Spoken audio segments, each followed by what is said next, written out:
Hi friends, welcome to our channel Aami world. ഇന്ന് നമ്മൾ നോക്കാൻ പോകുന്നത് 5ാം ക്ലാസ്സിൻ്റെ അടിസ്ഥാന പാഠാവലി കിളിനോട്ടത്തിലെ പ്രവർത്തനങ്ങളാണ്. വീഡിയോയിലേക്ക് കടക്കാം. വായിക്കാം, കണ്ടെത്താം. പക്ഷി നോട്ടത്തിൻ്റെ ആദ്യ പാഠങ്ങൾ എന്തൊക്കെയാണ്? ഉത്തരം: പ്രഭാതത്തിൽ ഉണർന്നു കിടന്ന് ചെവിയോർക്കുക. ഏതൊക്കെ കിളികളുടെ ശബ്ദങ്ങൾ കേൾക്കാം? പതുക്കെ മുറ്റത്തിറങ്ങി മരച്ചില്ലകളിലേക്ക് നോക്കുക. പുലരെ എതിരേൽക്കുന്ന ഒരുപാട് പേരെ നിങ്ങൾക്ക് അവിടെ കാണാൻ കഴിയും. പൂഞ്ചിറകുള്ളവർ മാത്രമല്ല, പൂക്കുലവാലുള്ളവരും അവിടെ ഉത്സാഹത്തോടെ തിമർക്കുന്നുണ്ടാകും. ഓരോരുത്തരെയും നോക്കിക്കാണുക. അവരുടെ ശബ്ദങ്ങൾ തിരിച്ചറിയാൻ ശ്രമിക്കുക. ആദ്യ പാഠം അത്രയും മതിയാകും. എന്തൊരു രസമായിരുന്നു ആ കാഴ്ച! ഏതിനെക്കുറിച്ചാണ് സുഗതകുമാരി ഇങ്ങനെ പറയുന്നത്? ഉത്തരം: അച്ഛനമ്മമാർ കുഞ്ഞു കിളികളെ കൂട്ടിൽ നിന്നിറക്കി പറക്കാൻ പഠിപ്പിക്കുന്നത് കണ്ടിട്ട് ഞങ്ങൾക്ക് സങ്കടമായി. സങ്കടത്തിനുള്ള കാരണം എന്ത്? ഉത്തരം: ഒരു പുലരിയിൽ പതിവുള്ള കളഗാനം കേൾക്കാൻ ഓടിച്ചെന്ന് നോക്കിയപ്പോൾ കൂട് ഒഴിഞ്ഞു കിടക്കുന്നു.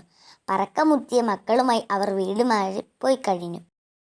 ഒരു പുലരിയിൽ അതിമനോഹരമായ ഒരു കിളിപ്പാട്ടു കേട്ട് ഞാനും എൻ്റെ ചേച്ചിയും അതിൻ്റെ ഉദ്ഭവസ്ഥാനം തിരിഞ്ഞു നടന്ന് കണ്ടുപിടിച്ചു. അത്ര വലുതൊന്നും അല്ലാത്ത ഒരു കോട്ടൺ ചെടിയുടെ നിറമുള്ള ഇലച്ചാർത്തുകൾക്കിടയിൽ ഒളിഞ്ഞിരിക്കുന്ന ഒരു കുഞ്ഞു കൂട്. അവിടെ കണ്ട കാഴ്ചകൾ, കേട്ട കാര്യങ്ങൾ എന്നിവ ഉൾപ്പെടുത്തി ഒരു വർണ്ണന തയ്യാറാക്കി നോക്കിയാലോ?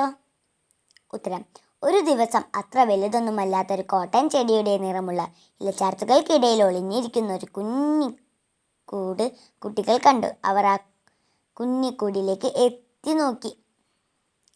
അതിലുണ്ടായിരുന്ന ബുൾബുൾ എന്ന ഇരട്ട തലച്ചി പറന്നുപോയി. ആ കിളിയുടെ കൂടായിരുന്നു അത്. എന്തൊരു ഭംഗിയായിരുന്നു ആ കൂട് കാണാൻ! പനിയും നാരും കൊണ്ട് ഉണ്ടാക്കിയ ഒരു കുഞ്ഞി കൂടായിരുന്നു അത്. ഇനി അടുത്ത പ്രവർത്തനം നോക്കാം. നിങ്ങൾക്കുള്ള ഒരു പ്രവർത്തനമാണിത്. ആ കൊച്ചു ബുൾബുൾ കുടുംബം എൻ്റെ കുട്ടിക്കാലത്തിന് എന്തൊരു സൗഭാഗ്യമായിരുന്നു എന്ന് ഇന്ന് ഞാൻ അറിയുന്നു. കവിയിത്രി ഇങ്ങനെ ചിന്തിക്കാൻ എന്തായിരിക്കാം കാരണം? നിങ്ങളുടെ അഭിപ്രായം സുഹൃത്തുമായി ചർച്ച ചെയ്ത് അവതരിപ്പിക്കും. എന്താണ് നിങ്ങളുടെ അഭിപ്രായം?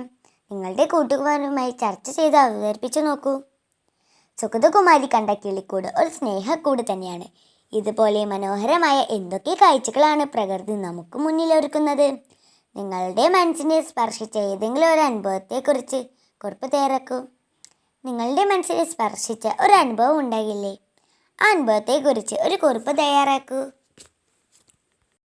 വീഡിയോ ഇഷ്ടപ്പെട്ടാൽ ലൈക്കും ഷെയറും സബ്സ്ക്രൈബും ചെയ്യണേ.